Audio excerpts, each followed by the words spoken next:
काशी में गंगा के तट पर एक संत का आश्रम था। एक दिन उनके एक शिष्य ने पूछा, गुरुवर, शिक्षा का निचोड़ क्या है? संत ने मुस्कुराकर कहा, एक दिन तुम खुद जान जाओगे। बात आई और गई। कुछ समय बाद एक रात संत ने उस शिष्य से कहा, वत्स, इस पुस्तक को मेरे कमरे में तख्त पर रख दो। शिष्य पुस्तक लेकर कमरे में गया, लेकिन तत्काल लौट आया। वह डर से कांप रहा था। संत ने पूछा, क्या हुआ? इतना डरे हुए क्यों हो? शिष्य ने कहा, गुरुवर, कमरे में सांप है। संत ने कहा, यह तुम्हारा भ्रम होगा। कमरे में सांप कहाँ से आएगा? तुम फिर जाओ और किसी मंत्र का जाप करना।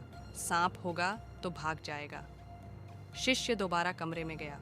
उसने मंत्र का जाप भी किया, लेकिन सांप उसी स्थान पर था।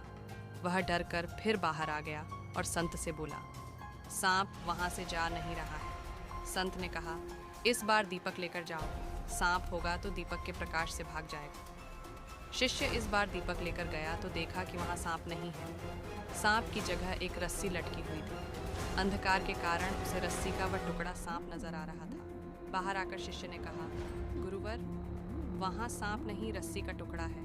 अंधेरे में मैंने उसे सांप समझ लिया था। संत ने कहा, वत्स, इसी को भ्रम कहते हैं। संसार गहन भ्रम जाल में जकड़ा हुआ है।